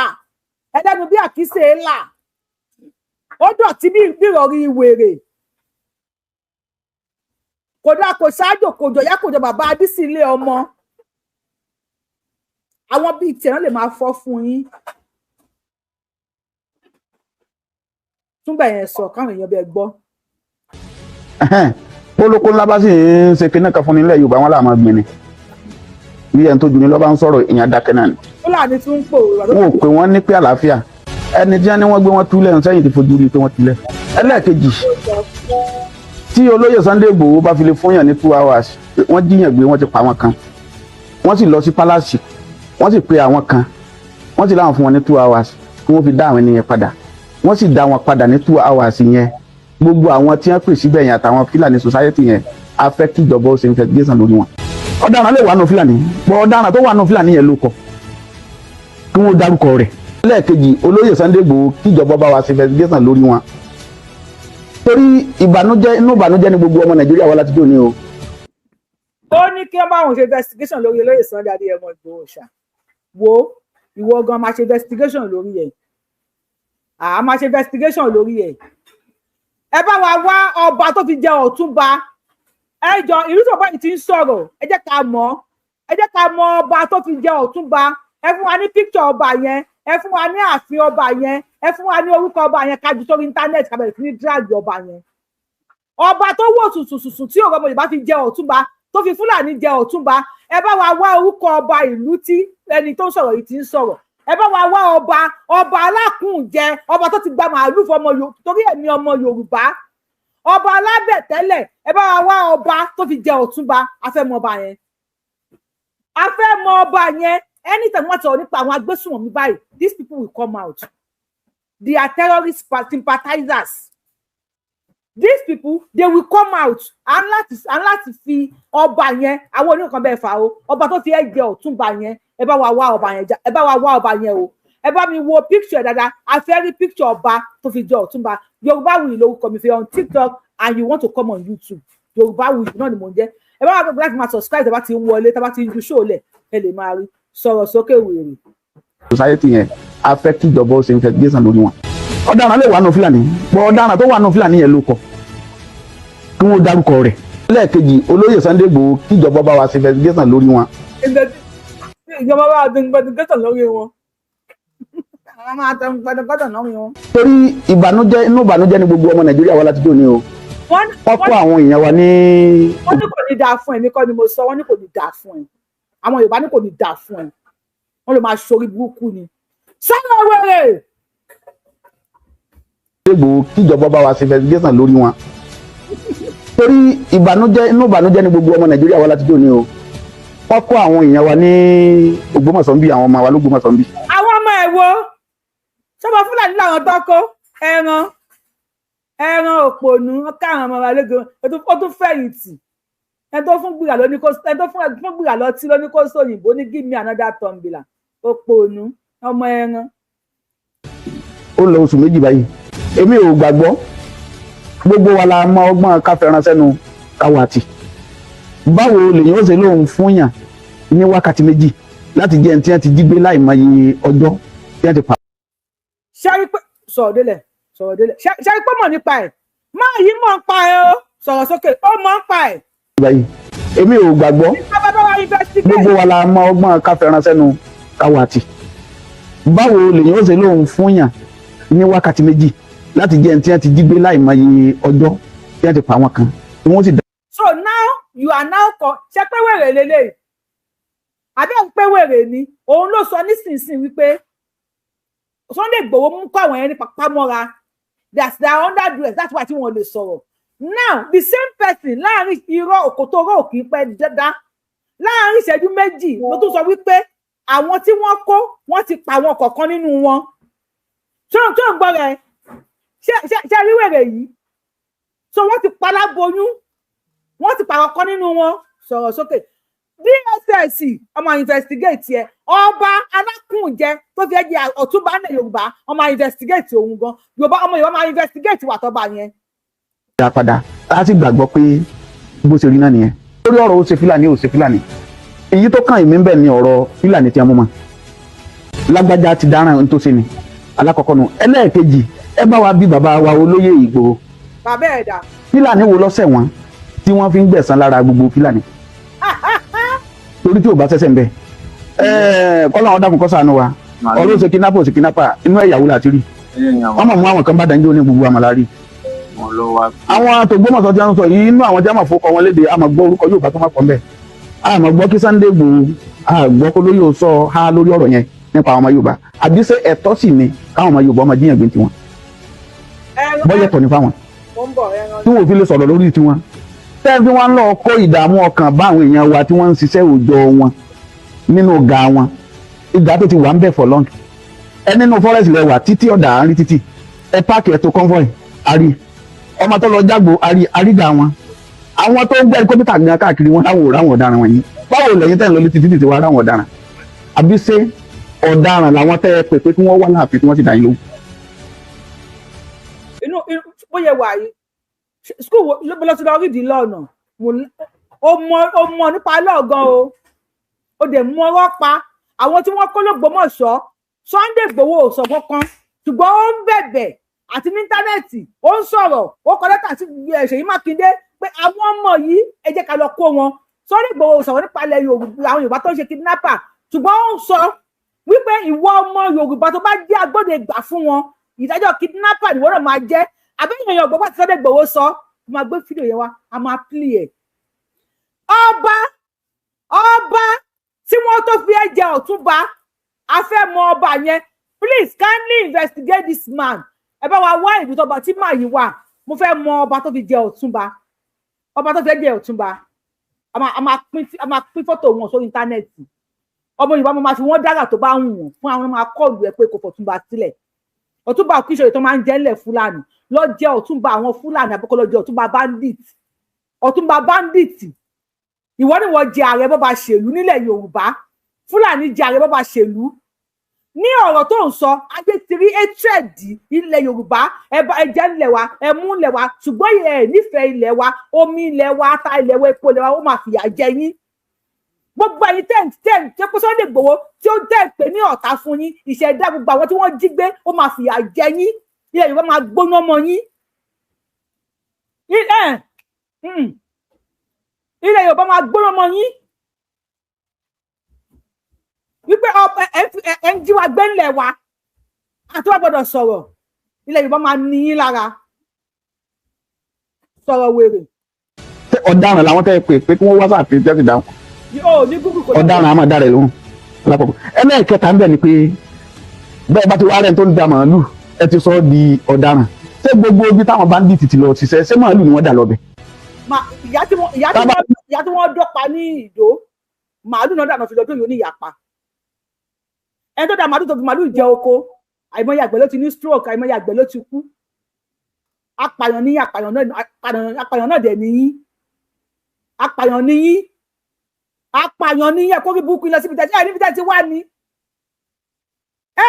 láwọn tó bí yín ni tá ń bí àwọn wèrè yìí ní àwọn tó bí yín ni níbi tẹ́ ti wá àbọ́lọ́ kọ̀ọ̀dá yóò kọ̀ọ̀dá yín ọ̀dálárèdè èèyàn alárìnká ẹ̀kọ́ rìn kiri bí orí tó dùn gi àdánìwò tẹ́ bá ti dé fẹ́ gbalẹ̀ ẹ̀bẹ̀ ni ẹ̀yin ọmọ ẹran sọ̀rọ̀. wọ́n wípé ibi tí wọ́n ti lè kó àwọn ọmọ wa o màálù ni á dà lọ kó lórí àwọn màálù wọn ni á kó àwọn ọmọ tí wọ́n kó lọ sí. so where are the cows ni wọ́n náà fẹ́ tẹ̀lé ọmọ ẹran fùfú wá jẹ èrí. èmi ò sọ pé kò sọ ọ̀daràn nínú Fúlàní bọ̀ ọ̀daràn tó wà nínú Fúlàní lórúkọ tí wọ́n sọ Fúlàní lèmi èmi èso ọ̀daràn gẹ́gẹ́ bí mo ti máa sọ. ọ̀daràn ni ẹ́ torí ọ̀rọ̀ tó sọ yẹ ọ̀rọ̀ ọ̀daràn ló sọ. anybody tó bá ti lè pa irọ́ mọ̀yàn wípé Sunday Igboho lọ síbẹ̀ ó lọ kó wọn ní pápá mọ́ra Sunday Igboho ó lọ kó wọn ní pápá tó sọ pé kò sí báyìí fẹ́ ṣe a máa ṣòro ilé wa alájọbí máa lẹ́nu níbẹ̀ jọ rẹ kò rí kò sùn lọ kò sí báyìí fẹ́ pẹ́ gbé Yorùbá tó lè gbé Yorùbá bẹ́ẹ̀ ọ̀tá ni Yorùbá ọ̀daràn ni ẹ́ you are a criminal pé oní Sunday Igboho lọ kó wọn ní pápá mọ́ra ó mọ̀ túmọ̀ kan ní pé èèyàn kó èèyàn ní pápá mọ́ra he put them under duress wọn ò lè sọ̀rọ̀ gbà tó débẹ̀ bóyá wọ́n gbé àdá sí wọn lórí ni o bóyá wọ́n gbé ìbọn sí wọn létí ni o bóyá wọ́n fún wọn lọ́rùn ni o thank God on live show láti ń wò it was recorded ọ̀daràn ni ẹ́ ẹ̀yin nomadist ni yín alárìnká ni yín alárìn ẹ máa rìn kú ni èwo ni rìn òfò Ọlọ́run kan tó dá yín mọ̀ Allah tó dá yín mọ̀ pé ẹni bí ni ó dá yín pé ẹ nílùú ẹ̀yin gbogbo àgbáyé ẹ̀yin kan lẹ̀ nílùú ní gbogbo ayé náà ti ń lé yín kiri Ghana ti lé yín dàrú Burkina Faso wọ́n gbé bọ̀ tí à ń lé yín ni màtá ń lé yín ká máa lé yín bíbí ìnáà ẹ máa lọ sílùú yín ẹ máa lọ lú yín àlejò làwa nílùú tàwa yìí àpàyàn ń bí bí lẹ́yìn bá ti lè fẹ́ pààyàn ni bí lẹ́yìn fẹ́ pààyàn ni. bí mo ti mọ àwọn tá a kọ bẹ́ẹ̀ tá a kì í sọ̀daràn ẹni tí wọ́n bá mú lọ́daràn ọ̀daràn ni ìjọba ni kó ṣe ìdájọ́ tó bá tọ́ yìí. ní ẹ̀mí mọ́ kọ́kọ́ bẹ̀rẹ̀ sẹ́. àwọn àbúrò ẹ̀ ní o àwọn tó máa fún ẹ lésì mo ti gbé wọn wá fún ẹ àwọn àbúrò tó máa fún ẹ lésì Ọ̀túnba àwọn Fúlàní àwọn àbúrò tó máa fún ẹ lésì ni ó sọ̀rọ̀ màálù àti kidnapping ó yá gbọ́. eléyìí ni ẹ̀mí mọ́ kọ́kọ́ bẹ̀rẹ̀ sẹ́ màálù ni èmi ń jí gbé tẹ́lẹ̀ eléyìí ni àwa ọ̀rẹ́ mi kan tó jẹ́ Buhari wọn ló wá pè mí wọ́n wá bá mi bẹ̀ ó ní pé ká wá lọ sí kidnapping tọmọ wa jó ni wọn. ṣùgbọ́n màálù ló ń dà ó yẹ bẹ̀rẹ̀ sí ní jí màálù gbé àwọn tó ń jiyàn gbé sáàrin ìlú náà ń gbé wọn sí kì í ṣe inú igbó ni ta ló mọ ìrìn inú igbó rìn tọrọ Fúlàní tó ń da màálù ṣèbá ìlẹ̀ máa rìn láti bọ̀ kí ẹ̀hún bọ́lẹ̀ ti máa rìn bọ̀ Sambisa bí wọ́n lẹ́sẹ̀ ìṣègùn tó lórí búkú yìí ẹ̀rìn láti Mali láì ẹ máa fẹsẹ̀ ya wèrè náà níṣà ẹ máa fẹsẹ̀ rìn láti Mali gbanugbó káàkiri dó màálù dó ejò dó gbogbo ẹ ti dó bọ̀ ẹ ti dó ẹmọ bí oríṣiríṣi káàkiri ìlú. ó ní o ẹyin nugbó tó ń káwọn èèyàn lọ bá náà ṣe máa mọ̀nà nínú igbó ṣe bá ilẹ̀ ẹ̀rìn nínú igbó ẹ ti yọ ọdún màá palọ̀ sínú igbó. tún sọ o ọmọ Ọ̀túnba. ní èmi ń jí gbé tẹ́lẹ̀ eléyìí ni àwa ọ̀rẹ́ mi kan tó jẹ́ Buhari wọn ló wá pè mí wọ́n wá bá mi bẹ̀ ó ní pé ká wá lọ sí kidnapping tọmọ wa jó ni wọn. máa jí so TikTok ẹgbẹ́ máa gbé yín wọlé tábà power tap dé 20,000 jẹ́ ká gbàgbé ń pa Ọlọ́run ẹ bá wa like show yìí lórí YouTube náà o mi ì máa gbé yín wọlé kó máa drop mo ráyè ẹ bá wa power tap lórí YouTube mo ti rí yàn bí 40 to send request mi ò ṣe bẹ́ẹ̀ ẹ kí wọ́n tó power tap nísìn ọmọ adé mo ti rí power tap yín tẹ́ bá ti ṣe tán ẹ bá send request a máa gbé yín wọlé. 10 million lájọ sọ àti ọ̀gá àwàdó ń sọ 10 million naira. nígbà tí ó di àárọ̀ aago mẹ́sàn-án ọjọ́ yẹn. 10 million naira lólórí ibú fẹ́ gbà lọ́wọ́ ọmọ Yorùbá 10 million oríṣiríṣi. sọ àti ọ̀gá àwàdó ń sọ 10 million naira. nígbà tí ó di àárọ̀ aago mẹ́sàn-án ọjọ́ yẹn a wá gbọ́ pé àwa fámìlì wọn ń sọ̀rọ̀ lẹ́gbẹ̀ẹ́ wa táwa tó ká lọ. nígbà tí a tó ká lọ àjọ ń pera wa ìyókù ọlọ àwọn náà méjì àǹtí lọ wọn wá pàdé wa lójú. ẹ but mo ní lè play ẹ̀ mọ́ 500 live show wọ́n wò wá lórí YouTube èèyàn 130 ló thumb up ẹ jẹ́ ká fi ilẹ̀ bẹ́ẹ̀ bí wọ́n fẹ́ pè wọlé kó pè wọlé ẹni tó bá fẹ́ pè wọlé ẹ jẹ́ kí wọ́n pè wọlé ẹ jẹ́ ká stop ẹni tó wà yẹn because níjẹta tí mò ń ṣe show lọ́wọ́ báyẹn ń ṣe show tọ́wọ́ ti bá wa like show òkè bẹ́ẹ̀ ẹ̀ sọ extra money show tí mo ṣe níjẹta yẹn mo pé wọ́n padà report ẹ̀ wọ́n gbé lọ YouTube gbé show mi lọ tẹ̀gbọ́n máa wá ṣe show kan máa wá kẹ́rọ̀ kan máa report ẹ̀ kẹ́yìn tẹ́ wá ń wò mí tẹ́ sọ pé ẹ̀ ń gbádùn tẹ́ pé ẹjọ́ ọmọ Yorùbá kẹ́ bá lè like ẹ̀ kó tó wá gbé lọ kò jọ ẹ má wùlẹ̀ jẹ́ kí n play ẹ̀ fún yín bí wọ́n fẹ́ pè wọlé ẹ̀ pè wọlé ẹni tó bá mi para táàpù rẹ̀ jẹ́ kí n gbóhùn wọlé mo fẹ́ wọn tó bá mi para táàpù mi jẹ́ kí n wo orúkọ yín kí lè bá gbé wọlé lórí TikTok ẹ má yẹ ká play ẹ̀ mọ́ ẹjọ́ torí Ọlọ́run ní ẹ má bínú sẹ́ ẹ má bínú mà ẹ ká má fi yẹn gbá kọ́ọ̀lù.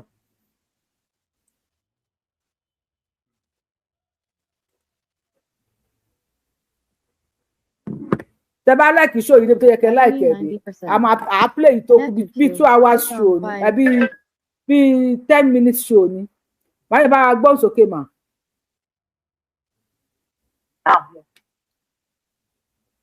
Lágbára Ọlọ́run àṣeyè lálákànṣepọ̀. Àṣẹ. Sunday Igboho àṣeyè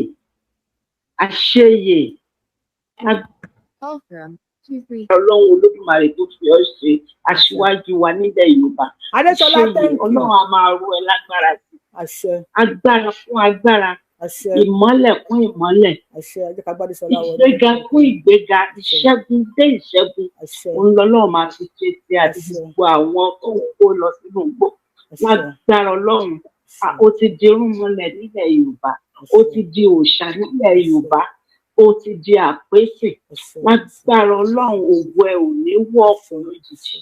Ògo ẹ ò ní wọlẹ̀ lójijì. Gbogbo àwọn ọmọ tó fara bí wọ́n á ṣàṣeyè wọ́n á nípa nílẹ̀ Yorùbá yìí. Gbogbo àwọn ọmọ tó fẹnu bí gbogbo wọn ni wọ́n máa ṣe nílẹ̀ Yorùbá yìí. Àní gbàgbé ẹ láéláéláé. Ṣé o wá rí gbogbo àwọn tó ń finú bá ẹ ṣọ̀tá? Gbogbo àwọn tí wọ́n fara bá ẹ ṣọ̀tá àti gbogbo àwọn tí wọ́n ń fi owó rà tí wọ́n ń jáde níjáde ọ̀tá fún ẹ. Gbogbo wọn ni wọ́n wọlé bí àrẹ̀rà lágbára Ọlọ́run. Sunday Igboho ṣá fíìmù tiẹ̀ là ń wò lọ́wọ́lọ́wọ́. Àgbọ̀ nǹkan kan ẹ bá mi láòdù ẹ bá mi láòdù ẹ màá mi bá mi láòdù ẹ bóyá ẹ láòdù ẹ. Gbogbo ẹ̀yin onífíìmù ẹ sì pọ́ọ̀sì ná ẹ dúró ná. Kẹ́yẹ ẹ má pé mọ́ ẹyẹ àjẹ́ ló gbòde. Sunday Igboho ó yá máa fò lọ. Sunday Igboho ó yá máa fò máa ṣe fídíò ẹ nìṣó. Máa ṣe fíìmù ẹnìṣó ìwọ là ń gbà lọ́wọ́. Ìbànújẹ́ ti dé báwọn Fulani. Bẹ́ẹ̀ni. Ìbànújẹ́ ti dé báwọn Gani àgbà. Bẹ́ẹ̀ni. Ìbànújẹ́ ti dé bá àwọn ọ̀tá Yorùbá. Bẹ́ẹ̀ni. Inú abímọ kú èdùn. Inú wọn ò ní dùn. Bẹ́ẹ̀ni. Inú wọn ò ní dùn lágbára Ọlọ́run. Ẹ wo Yorùbáwùyí ṣe rí ọmọ ọlọ́lá lọ ní wèrè àbí kílẹ̀ pé oní skọ́tọ̀ yẹn. Wèrè Adésọjí yẹn. Wọ́n fún lówó ni wọ́n fún lówó pé kó jáde ni wọ́n ti mọ̀ wípé kò mọ̀ nǹkan kan. Mo ní òkun ń wòye ọ̀ṣà ń wòye ọmọ burúkú torí bọ̀. Òun ni mo kọ sínú kọ́mẹ́ǹtì lẹ́ẹ̀kan. Ẹ ṣeun ìyá mi. Ẹ bá wa ní ìtìlórí TikTok ẹ jọ. A lè wárò wọn tì í. Ṣẹ́ẹ̀dẹ̀ rí gbogbo àwọn tí wọ́n ń jáde tí wọ́n ń pera wọn lọ́mọ Yorùbá tí wọ́n ń ṣépè fún Sunday Igboho yìí. Gbogbo wa la mọ̀ wípé ètò tí wọ́n ń ṣe ìre ló jẹ́ fún Sunday àti gbogbo àwọn ọmọ ẹ̀yẹ àti gbogbo àwọn ọmọ Yorùbá. Ìre ló jẹ́ wọ́n kàn wọ́n ti díjò ní yóò padà sínú ayé wọn padà. Gbogbo òpè wọn á padà sáyé wọn àtàyé àwọn ọmọ. Ṣé wá ráwọn Fúlàní? Ẹ bá mi ráńdọ̀ Fúlàní ṣojú kò máa mi èrò ti pọ̀ lórí fóònù. Ṣé ẹ rí gbogbo àwọn Fúlàní tí wọ́n ń jáde tí wọ́n ń sọ̀tọ̀ púpọ̀? Wọ́n ń ṣáájú òní, wọ́n ń ṣáájú ara wọn ni. A lè rí wọn bá wè. Ṣé ẹ mọ̀ wípé bẹ́ẹ̀rin bá ń rí kọjá lọ, ẹni tó bá ju fìlà bá erin, òun náà ṣáájú ọbẹ̀. Ó bá wọn lójijì wọn ò mọ̀ wípé lè rí bẹ́ẹ̀. Wọn ò mọ̀ bó ṣe é ṣe fún Sunday Igboho. Ìfẹ́ ni wọ́n ṣẹ̀ṣẹ̀ ń dá mọ̀. Wọ́n dẹ̀ máa dá mọ̀ pé ẹ máa bá ètò nìṣó. àǹbàbọ̀ má fi gèétí dóde kẹyẹkẹyẹ sólò àdìsá ló ń pèdè ara kẹfíbọdí wálé. ẹ ti gbórin yẹn rí ẹ̀yin ọ̀tá Sunday Igboho tí má fi gé bá bọ́ta ẹ̀yin ẹyẹ kéékèèké ẹ lọ ṣe sólò ni o. má fi gèétí dóde kẹyẹkẹyẹ sólò àdìsá ló ń dára ẹ̀yin olóṣìkẹ wálé ẹ kó ṣì dànù ẹ kó ṣì dànù ẹ kó ṣì lọ ẹ kó rí burúkú lọ. ẹ bá wa gbé like yẹn lé ní 200 because èèyàn 500 ló lè máa wò wá ká má rí 200 300 likes so a máa continue láti máa play tá à ń play yìí lọ ẹ bá wa gbóhùn sókè láàrin ìṣẹ́jú mẹ́ta sàn. ẹ gbé ètò ìdarí tọ́mí lọ ẹ kó ṣì dànù. comfortable nǹkan tó máa nà ti wà lára ẹ mo rí bọ́dà wa kan nínú àwọn èèyàn wa náà ni ló ti yé náà tó ń tẹ̀lé olóyè bọ́dà yẹn láti máa sọ pé tẹ́nibọ̀dì bá bọ̀bọ̀ yẹn bẹ̀bẹ̀ ilé tó ṣe yìí ẹgbọ́n yẹn ti sọ nǹkan burúkú tó ti tẹ̀mí lẹ́nu o pé kò ní da fún gbogbo ẹ tó bá pẹ́tẹ́wù bẹ̀bẹ̀ òní ó sì wá ta ẹ wo bọ̀bọ̀ yẹn tó máa ń pèèyàn wèrè tó dẹ̀ ń hùwà wèrè náà ṣe ti mọ̀ pé kọ́ ní ẹni ìwèrè o tẹ̀tẹ̀ tí wàá rí náà tó dẹ̀ ti ń hùwà wèrè yẹn kọ́ wá sọ pé kò mọ nǹkan tó ń ṣe. kò mọ nǹkan tó ń ṣe rẹ̀ ó mọ nǹkan tó ń ṣe ó ti bọ́lá yẹn jẹ́ pé ó ti abúlé ní ìná ó yá wèrè àbúrò bẹ́ẹ̀ dàrú. pé gbogbo ọ̀rọ̀ tó bá ti sọ pé kò mọ nǹkan tó ń ṣe yẹn rọ́ ló ń pa. orí bàbá ẹ̀ ti yí lọ́wọ́ àrùn bàbá ẹ̀ tó ń jìṣò. ẹni tó ń bá wí tó ṣòkòtò bàǹtẹ́ tó ń sọ. èmi ti bọ́dà wa ti pè mí léyè èmi ti sọ fún mò ń sọ fún bọ́dà wa yẹn pé ní ètò. ẹ jẹ́ ká sọ̀rọ̀ lẹ́yìn ètò a máa drag bàbá ẹ̀ ló bàbá ẹ̀ tí ò wá ọ̀gbẹ́ni Portable àbí kí wọ́n pè ẹ́ ẹ má ní kó mọ nǹkan tó ṣe o kò mọ nǹkan tó ṣe kẹ́ ẹni tó mọ kó pẹ̀pà sùn pé àwọn obìnrin kan bímọ ní mọ nǹkan tó ń ṣe kò mọ nǹkan tó ń ṣe kẹ́ kí ló yẹ pé kò mọ nǹkan tó ń ṣe. tó bá ti wó lóye a máa wọ́ bàbá ẹ̀ tí ò ní làákàyè tó bímọ tí ò lè tọ̀ yẹn a máa jẹ́ pé bàbá ẹ̀ mọ̀ lórí íńtánẹ́ẹ̀tì. wọ́n ní ká máa fi Portable ní relevant àní fún relevant kẹ̀ ẹ bá power tap ká gbẹ́ níbọ̀dì wọlé tó bá ń pẹ̀lú power tap ẹ̀ náà ẹ dúró ń sàlẹ̀ lẹ́yìn ilé Mr. kílórúkọ j kamarẹ́dì àti sọ. ẹ bá gbóǹsókè àti gbé kọlù yín bàbá mi ẹ̀ ní dààmú bàbá mi ẹ̀ ní dààmú ẹ ní oríṣàdá aládìsá àti àgbọ̀n nǹkan àṣẹ. ẹ̀rí ọ̀rọ̀ tó ń lọ lọ́wọ́ ẹ̀ Fulani olórí má dé ìdíyẹ tẹ́ gbé wá yẹn ọmọ àlè bọ́ bá ṣe ìlú afẹ́pọ̀ tó ń ṣe fẹ́ Mr. Adé sọ GSM request kí n gbé yín wọlé yín kàn fún wa gift lọ ni a máa gbé yín wọlé náà mo ti gbé yín wọlé ẹ máa sọ̀rọ̀ lọ. ìlú tó ti fi jẹ ọba yẹn ẹ jẹ́ ká mọ orúkọ ìlú yẹn kádẹ̀mọ orúkọ kábíyèsí ọba yẹn ká mọ kábíyèsí yẹn ọba yẹn gan ó yẹ ká yẹ ọpọlọ ẹ wò pẹ̀lú ẹ̀jẹ̀ ó dàbẹ ní pé ìyá àti bàbá ẹ̀ Fúlàní ni.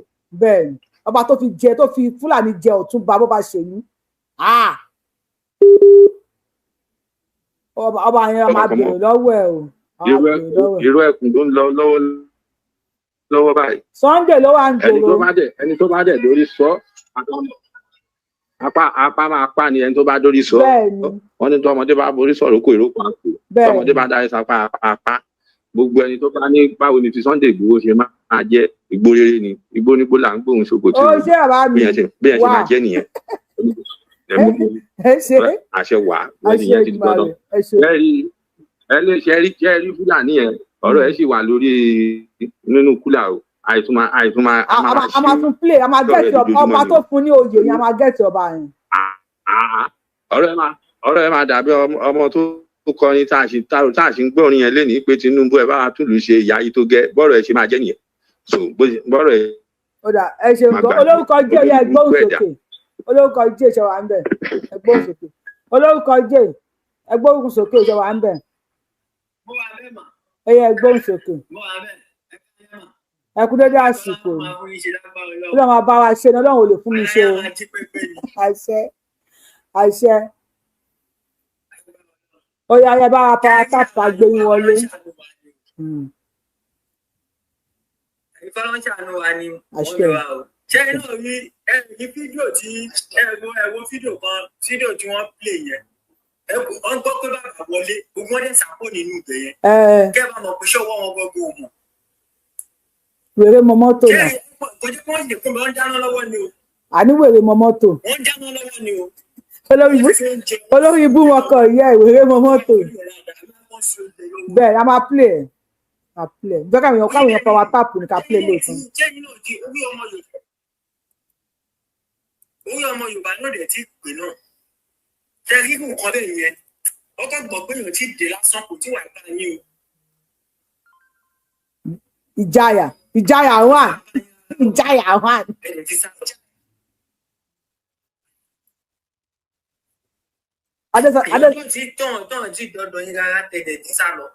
Adésọlẹ̀ máa gbọ́ sókè ẹ ṣeun olórúkọ jẹ́ ẹ̀ ń gbọ́ wá ń sàlẹ̀ ẹ má máa ṣe bẹ́ẹ̀ mọ́ jọ mi. Adésọlẹ̀ máa gbọ́ sókè ṣe wà ń bẹ̀. Ẹ máa gbọ́ sókè bàbá mi ẹ ṣe wọn thank you for the gift o. Ẹ ṣe gan. Ẹ ṣe gan. Ẹ ṣe. Ó máa ń wà interesting so tí bá ní tàbá inú mi máa ń dùn láti gbọ́ program. Ẹ̀yà ẹ ṣe gan. Olúwa tó bọ̀ máa tọ́jú yín á máa fi àṣẹ àṣẹ àṣẹ àṣẹ àṣẹ ìdùnnàrè àṣẹ àṣẹ àṣẹ àṣẹ. ìlú Yorùbá lè á lọ sí. Ọlọ́run àgbàlẹ̀ wa fún wa náà ní dákẹ́ lágbára Ọlọ́run. Ẹ ṣé gan, you are welcome sir. Ẹni táwa lórí TikTok wọ́n ń gbé yín wọlé ẹ̀ lè wọlé tó pẹ́ power tap ní òye yẹn tó bá lè wọlé nínú iná ló máa wọlé o. Ọ̀pọ̀ mò ń gbé yín wọlé ó ń yí róbóróbó ni. Ó lè yí róbóróbó. Òye kí máa ẹni tó wà lórí YouTube ṣe wà ń bẹ̀. Ṣé ká máa play fídíò lọ ní àwọn ti TikTok yìí mo rójú tú. Mi ò mọ ẹ bá bínú mi mọ́ pa TikTok ni ẹnìkan lóun subscribe sí TikTok ni mo ní yẹn. Mi ò mọ Ọlọ́run sanwó fún mi lóṣooṣù. Èmi ò tẹ̀ bí ó wà ń gbé. Ọlọ́run sọ $15 lóṣooṣù fún mi mo ní ọmọ èmi tó bí ó jẹ́ ọ̀gá jẹ́kọ̀ọ́ mọ̀tẹ̀wé tó máa kọ́ mi bí ó wà bẹ̀ mí nù gbogbo máa ń ṣò mí ni pé you have $2 $1 ṣé bá ti wọlé bá wa mute lórí péjì àti ń rojọ́ akálòlè lẹ́ni tó host show akálòlè lẹ́ni tó host show ẹ bá wa mute ẹ jọ McDonald thank you God bless you ẹ bá wa mute lórí ètò yìí jàre ẹ jọ ẹ kílé ẹ jẹ́ drop wọn jọ̀ta ló ráyè gbogbo yẹn ẹ máa kí ló dàbọ̀. Tàkúnlẹ̀ tó ń sọ̀rọ̀ tó tì mí tù. Yọmí ta ló ń sọ̀rọ̀? Ìyá ọ̀rẹ́ bá wa mute o, ìyá ọ̀rẹ́ ṣe wà ń bẹ̀. Ẹ ń ṣàlejò lórí péjì yìí nàtà bá drop yẹn Ọlọ́run ò ní bínú sí. Bá drop yẹn Ọlọ́run ò rà kì í ṣe bẹ́ẹ̀ SP bá wa gbóhùn sókè. SP ṣe wà ń bẹ̀ bá gbóhùn sókè Mr. Yomi àlè pé yín dábàá mute show ẹgbàá yín pé background yóò lórí kò ní noise o ẹ bá gbóhùn sókè SP ẹ̀yin kọ́ SP ẹ sọ̀rọ̀ ti ẹ sọ̀rọ̀ SP. à ń gbọ́ yín. ṣe rí ibi tí ọ̀rọ̀ wa ń lọ nílẹ̀ Yorùbá ṣe gbogbo wa ẹ̀ka kò yẹ ojú wo ni wàá fi ń wò torí bí ilẹ̀ Yorùbá ṣe ń lọ sí i bó ṣe ń lọ báyìí lọ́wọ́ tẹ́lẹ̀ àwọn ọ̀gá ń sọ̀rọ̀ yìí àwọn Fúlàní máa gbalẹ̀ wọ́n máa gbalẹ̀ mọ́ wa lọ́wọ́ tán. bàbá mi ẹni sùúrù sà TikTok YouTube kan tó dàbí ti jẹta ṣóhùn wọn clear ṣóhùn ẹ̀ tó wà lórí TikTok yìí clear.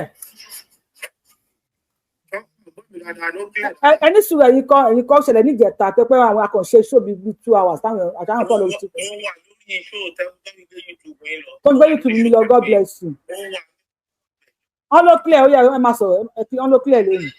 ìjẹta wọ́n mì ní mi wá ní àwọn wèrè ògùn pa yín mo tún ti dé YouTube gbọ́dọ̀ pa àwọn gbàlejò mo fẹ́ fi email bá ti wọn jẹ́ mo rí email mo chat pẹ̀lú wọn ẹ̀yin ká fẹ́ bá wọ́n gbé tí omi lọlẹ̀ 3 hours sí o wọ́n gbé lọ.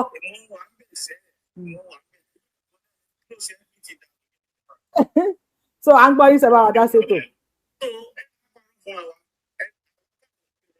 níran Yorùbá in 10 years to this time 10 ti jìnnà jù tó bá fi 5 years kò ní sí nǹkan tó kù nílẹ̀ Yorùbá. Àwa kan ò ní gbà níbo àwa ò ní gbà níbo. A ò ní gbà gbogbo ẹgbẹ́ náà gbogbo under Ọ̀yọ́ state yẹn ní ọ̀hún Fúlàní tí ó ti di wọ́n máa ń sọ Yorùbá lẹ́nu ojú la mi ń dá wọn pẹ̀lú ọ̀rọ̀ nínú wọn pé ọ̀ kì í ṣe ara wa. Ìyíta play ní sẹ́gbọ́n kan tó Olóhùn ni Ọ̀túnba bọ́ba ṣèlú.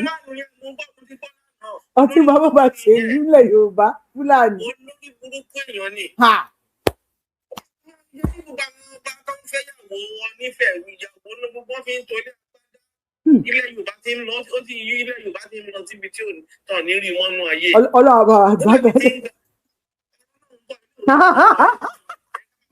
Ọjà láǹkì mi. Gbogbo àwọn ọba wa wọ́n ń kójọ ètò fẹ́ Fúlàní nínú gbogbo wọn. Ẹ̀rù ibi tí ilẹ̀ Yorùbá ń lọ lónìí. Wọ́n ń pa ọba, wọ́n ń kìnnà pa aláboyún, wọ́n ń pa kúkúrú, wọ́n ń pa gbogbo. Àtẹ̀sọ́ pé ilẹ̀ wa. Lẹ́yìn gbogbo mo lè ṣe bíi Sunday Igboho bíi mílíọ̀nù. Lórí iná. Ẹ̀yẹ́ kẹ́ni kan máa parọ́ mo ṣáà lẹ́sẹ̀.